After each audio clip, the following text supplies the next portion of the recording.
কলকাতায় নিহত সংসদ সদস্য আনোয়ারুল আজিম আনোয়ারের মরদেহ অপেক্ষায় কালীগঞ্জ সহ ঝিনাইদহের হাজার হাজার মানুষ।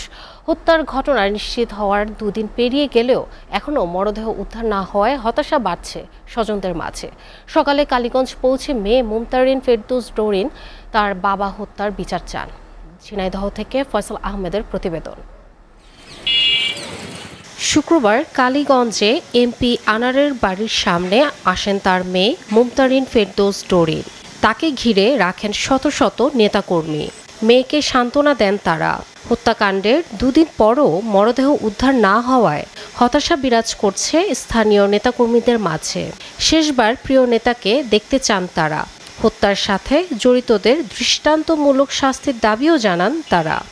আমার এখন বাংলাদেশ সরকারের কাছে একটাই, যে কোনো মূল্যে যে কোনোভাবে শাহিনরে যদি আমরা ফিরে আনতে পারি এবং আইনের আওতায় আনা যায়, তাহলে এর তৃণমূল পর্যন্ত কারা জড়িত আছে সব কিছু বেরিয়ে যাবে। এই হত্যার আমরা বিচার চাই, এই নৃশংস নির্মম হত্যার আমরা কালীগঞ্জ থানা আওয়ামী লীগের পক্ষ থেকে এর তীব্র নিন্দা জানাচ্ছি। সাথে সাথে আমরা চাই যে দুই দেশের বন্ধুপ্রতিম রাষ্ট্র ভারত এসে খুন হয়েছে। খুনের পর আমরা চাই দেহটাকে ছিন্ন বিচ্ছিন্ন করা হয়েছে, তাই ওই ছিন্ন ভিন্ন দেহর যে কোনো অংশ উদ্ধারক সেটাই আমরা চাই। তো আমরা আসলে এতটাই শোকার্ত যে আসলে কথার ভাষা আমরা হারিয়ে ফেলেছি। আমাদের এত প্রিয় এমপি, এই ধরনের এমপি আমরা ঝিনাইদহ ৪ নির্বাচনী এলাকায়, যিনি মোটরসাইকেল করে মানুষের দোরগোড়ায় পৌঁছে গিয়েছেন, মানুষের বাড়ি বাড়ি খোঁজ নিয়েছেন, কোথায় কখন কার সুবিধা অসুবিধা হয়েছে সেগুলো দেখভাল করেছেন। ওয়ালটন ফ্রিজ কিনে অনেকের মতো আপনিও হয়ে যেতে পারেন মিলেনিয়াল।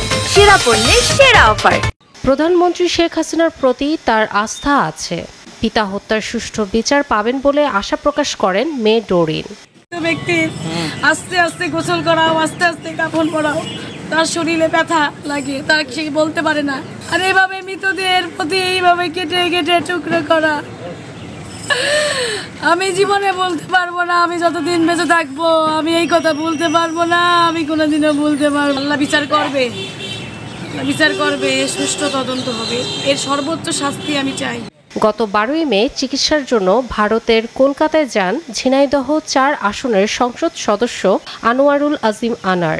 13ই মে তাকে কৌশলে কলকাতার নিউ টাউন এলাকার একটি ফ্ল্যাটে ডেকে নিয়ে হত্যা করা হয়।